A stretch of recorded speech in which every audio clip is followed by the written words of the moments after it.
आज के लेक्चर में हम लोग जो कवर करने वाले हैं that is your dimensional analysis. बढ़िया टॉपिक है, इजी टॉपिक है, मज़ा आएगा क्वेश्चन करने में। इसमें क्या होता है, बेसिकली डायरेक्ट क्वेश्चन बहुत कम आते हैं। एनसीईआरटी ने दिया है इसके ऊपर क्वेश्चन, मज़ा भी आएगा क्वेश्चन करने में। पर बेसिकली इसमें बात क्या आती है, आपके पास कोई भी एक पर्टिकुलर यूनिट दे देगा और बोलेगा इसको इस यूनिट में कन्वर्ट करो। इसको हम लोग डायमेंशनल एनालिसिस बोलते हैं और कुछ नहीं बात है यहाँ पे। एग्जाम्पल के तौर पे अगर मैं बोलूँ, जो आप छोटी क्लास में करते थे, दैट इज़ योर टॉपिक का नाम है हमारा डायमेंशनल एनालिसिस।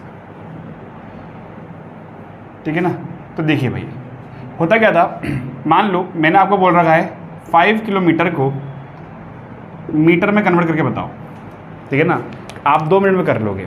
पर जब आप डायमेंशनल एनालिसिस करते हो तो आप डायरेक्ट आंसर नहीं लिखते हो। क्वेश्चन को करने का तरीका होता है। इसमें तरीका क्या होता है, ये देखिए, हमें पता है कि सर 1 किलोमीटर के अंदर 1000 मीटर होते या नहीं होते। अब इसको लिखने का एक तरीका है। क्या मैं बोल सकता हूँ 1 किलोमीटर अपॉन में 1000 मीटर किसके बराबर है, x के बराबर है।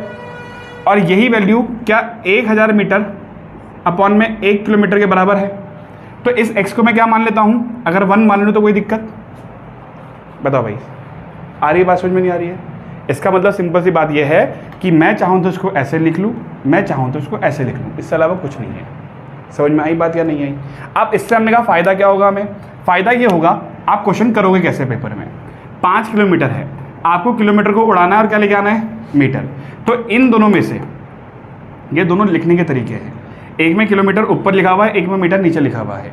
एक में मीटर ऊपर लिखा हुआ है और किलोमीटर नीचे लिखा हुआ है। आपको किलोमीटर उड़ाना है तो आपको हमेशा आपको ऐसी यूनिट यूज़ करनी है जिसमें किलोमीटर कहाँ पे आएगा, नीचे आए, डिनोमिनेटर में। तो ये बन जाएगा आपके पास 5 kilometre into 1000 metre divided by 1 kilometre. समझ में आई बात। तो यहाँ पे क्या होगा, किलोमीटर से किलोमीटर कट गया और 5 इंटू 1000 कितना जाएगा आपके पास, 5000 मीटर हो गया। आई बात समझ में नहीं आई। चलो भाई, एक क्वेश्चन और देखते हैं हमारे पास, जिसमें मैं वैल्यू दे रहा हूँ 1 inch is equals to 2.54 centimetre. ठीक है ना। ये हमारे पास वैल्यू है कि 1 इंच के अंदर 2.54 सेंटीमीटर होते हैं। अब मान लेते हैं हमें क्या करना है, इसको कन्वर्ट करना है। और क्वेश्चन में दिया हुआ है कि आपके पास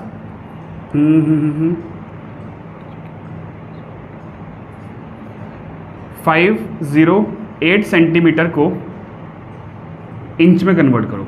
क्या बोला मैंने, 508 सेंटीमीटर को किस में कन्वर्ट करो, इंच में कन्वर्ट करना है। अब कायदे से करने के लिए आप लोग कर दोगे, पर हमारे पास ये वैल्यू हमें याद होनी चाहिए। अब आपको सेंटीमीटर उड़ाना है और इंच लेके आना है।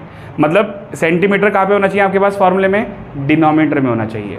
तो ये कुछ इस तरह से क्वेश्चन सॉल्व होगा कि हमारे पास 508 सेंटीमीटर इंटू 2.54 सेंटीमीटर को नीचे रखना पड़ेगा। तो क्या बन जाएगा हमारे पास 1 इंच होता है भैया 2.54 सेंटीमीटर के बराबर।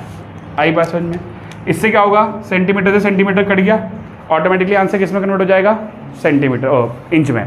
तो डेसिमल उड़ाऊंगा तो कितना जाएगा ऊपर, 10 की पावर 2 और 254 बनसा और ये 2 जगह जाएगा। आई बात समझ में। तो आंसर कितना हो गया आपके पास, 2 इंटू 10 की power 2 inch. That mean 200 inch हो जाएगा। कितना जाएगा, 200 इंच। आ रही है बात समझ में, नहीं आ रही है, कोई दिक्कत।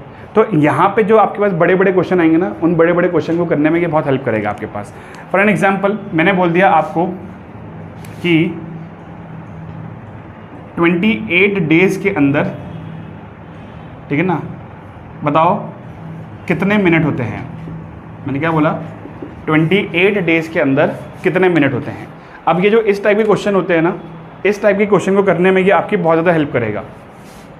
देखो, तो हमारे पास क्वेश्चन है 28 डेज के अंदर कितने मिनट होते हैं। तो हमारे पास क्या होगा, इस टाइप को क्वेश्चन करने में देखो कितना आसानी हो जाएगी हमारे पास। तो क्वेश्चन है 28 डेज के अंदर हमें टाइम पता लगाना है कितना मिनट होते हैं।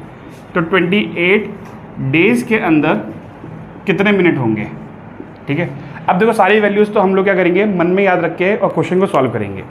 आपको देखो 28 दिन हैं, तो आपको पहली बात तो डेज उड़ाने, तो एक दिन में कितने घंटे होते हैं, 24 घंटे। तो आप सीधा लिखोगे कि भैया 24 घंटे होते हैं हमारे पास एक दिन के अंदर।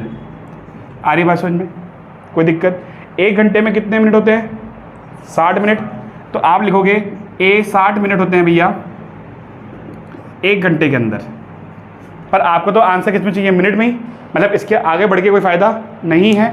तो हमारे पास क्या होगा, हमारे पास डेज से डेज कट गए, आवर से आवर कट गया, तो ऑटोमेटिकली आंसर किस में आ जाएगा, मिनट में आ जाएगा। बस हमें क्या करना है, 28 इंटू 24 इंटू 60 करेंगे, हमारा आंसर किस में आ जाएगा, मिनट में आ जाएगा। आई बात समझ में या नहीं आई?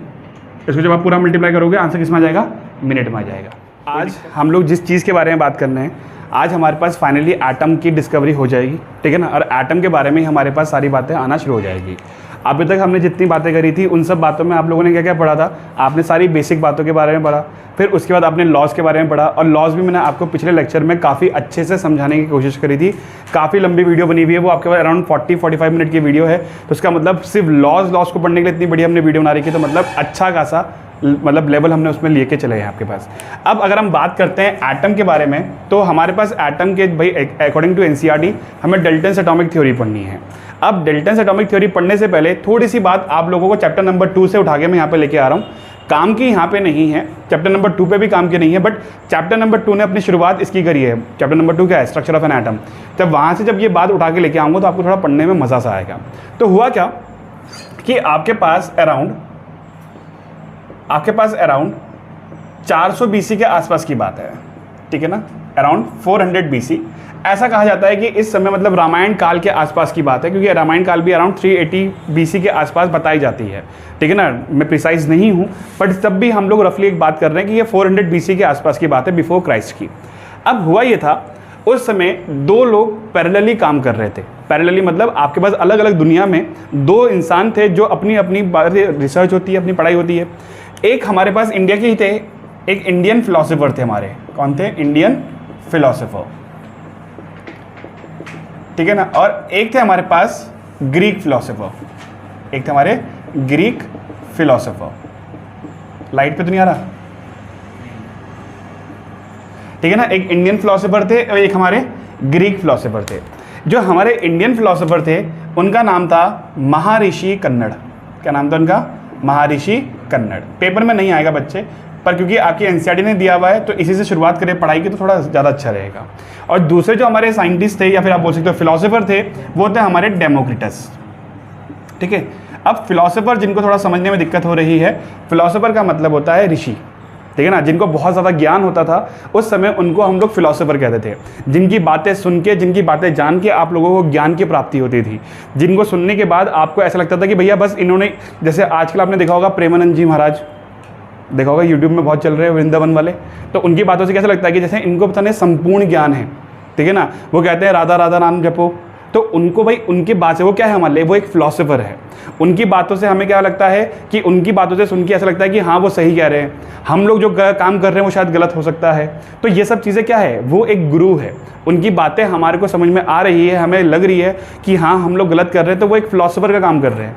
तो उसी प्रकार से ये लोग भी कौन है, फिलोसोफर है, जिनकी बातें सुनी समझी और ज्ञान में ली जाती है, तो इनको हम गलत नहीं ठहराएंगे। अब हुआ ये कि ये दो अपने अपनी अलग जगह पे कुछ बातें आपको बता के गए। इन्होंने क्या बोला कि जो आपके पास मैटर होता है, मैटर जिसको आप लोग हिंदी में क्या बोलते हो बच्चे, पदार्थ, क्या बोलते हैं, पदार्थ। तो वो कह रहा है जब आप मैटर को तोड़ते जाओगे तोड़ते जाओगे तोड़ते जाओगे, वो एक बहुत छोटे पार्ट में आके रुक जाएगा और वो पार्ट आपके पास अनडिविजिबल होगा। कैसा होगा, अनडिविजिबल, मतलब अब आप उस पार्ट को फर्दर नहीं तोड़ पाओगे।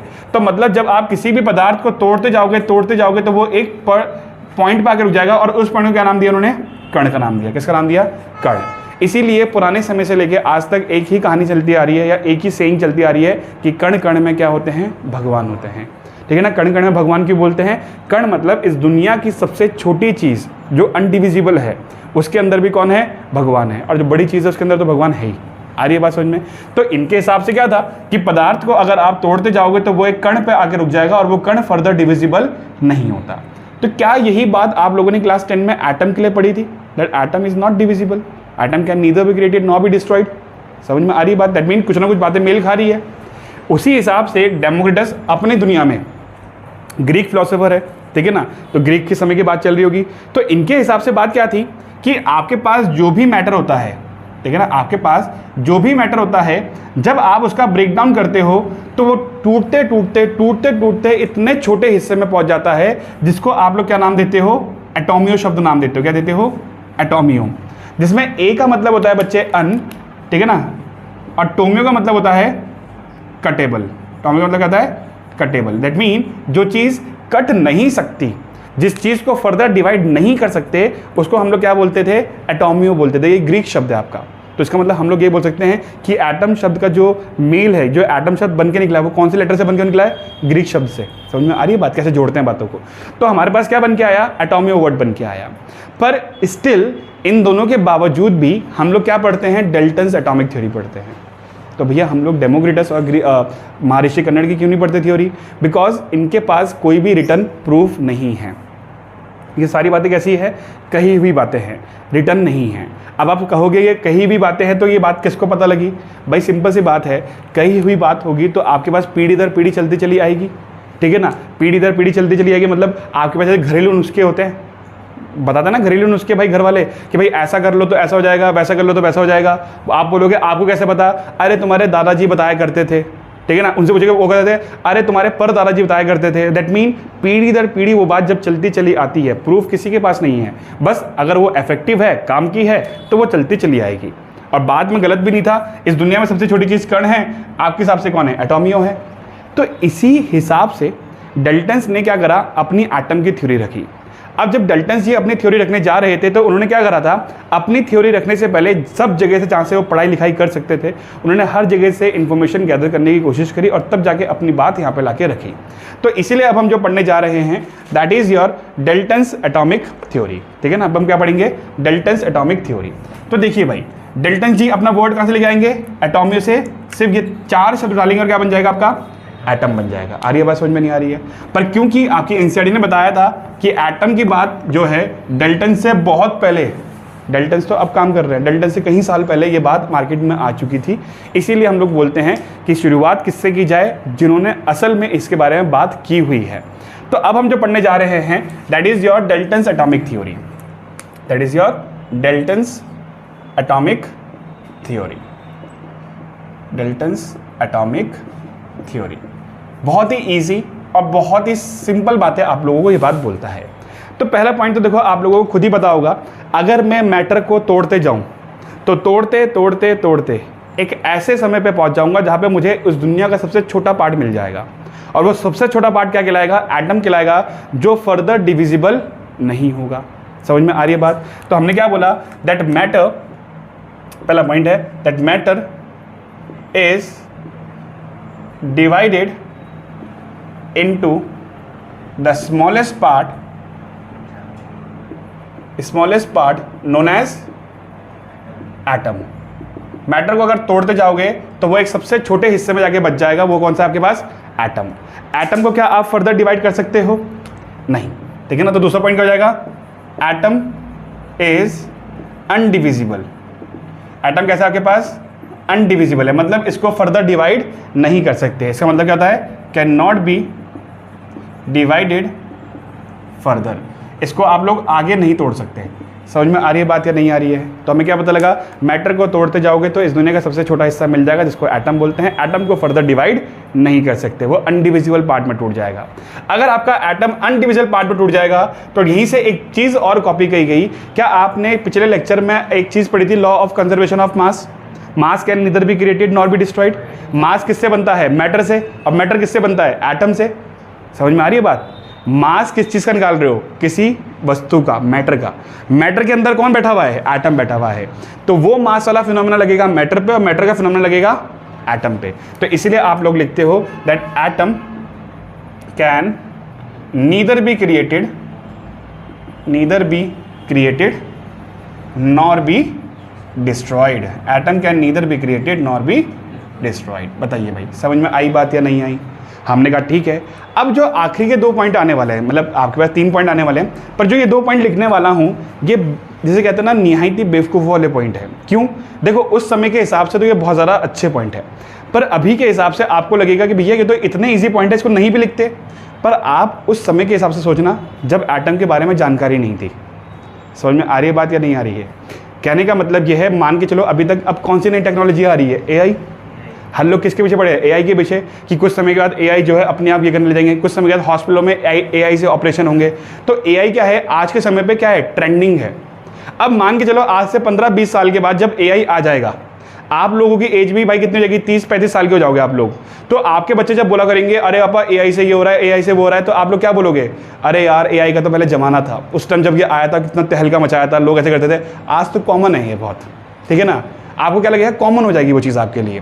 लाइक सबसे सिंपल एग्जाम्पल, भाई मान के चलो जब इंस्टाग्राम पे रील वगैरह स्टार्ट हुई थी, सब टिकटॉक आया था, तब लोगों को लगता था भाई ये क्या है टिकटॉक, ठीक है ना, बेकार सा है, बताओ क्या कर रहे हैं इसमें ये लोग, ठीक है ना। पर अब यही ट्रेंड बन गया।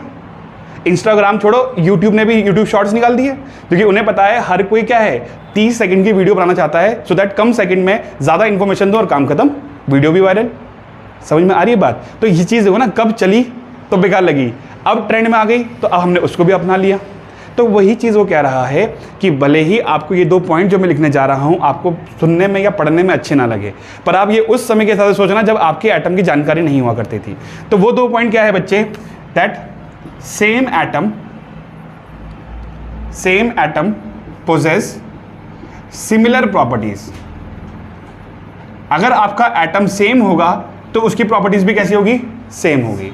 सिंपल सा लॉजिक है। एक हाथ में हाइड्रोजन एटम है, दूसरा हाथ में हाइड्रोजन एटम है, क्या दोनों की प्रॉपर्टी सेम होगी, बिल्कुल होगी, क्योंकि दोनों किसके एटम है, हाइड्रोजन के एटम है। और वहीं पे दूसरा पॉइंट क्या बना दिया उन्होंने, उसमें बता दिया उसने that different atoms have different properties, different atom have different properties. अब ये प्रॉपर्टीज क्या क्या हो सकती है भाई, ये प्रॉपर्टीज आपकी मेल्टिंग पॉइंट हो सकता है, आपका बॉइलिंग पॉइंट हो सकता है, आपका कलर हो सकता है, आपका साइज हो सकता है चीज़ों का, आपका उसका कहते हैं स्टेट हो सकती है, एक्सेट्रा, जिसको हम लोग फेज बोलते हैं। भाई हो सकता है कोई चीज़ लिक्विड में मिल जाए, कोई आपको गैस के रूप में मिले, कोई चीज़ आपको सॉलिड के रूप में मिले।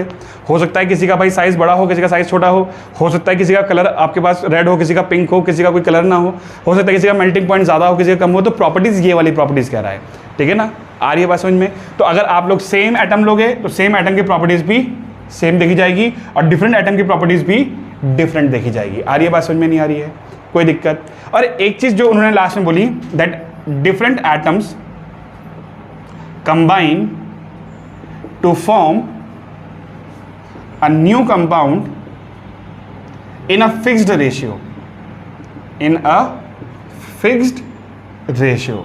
उन्होंने क्या बोला कि आपके पास जो एटम है वो आपस में कंबाइन करके एक नया कंपाउंड तो बनाते हैं, और वो नया कंपाउंड किस रेशियो में बनाते हैं, फिक्स्ड रेशियो में। लाइक मान लो मैंने बोला पानी बनाते हैं, चलो तो पानी बनाने का रेशियो क्या है, 2:1।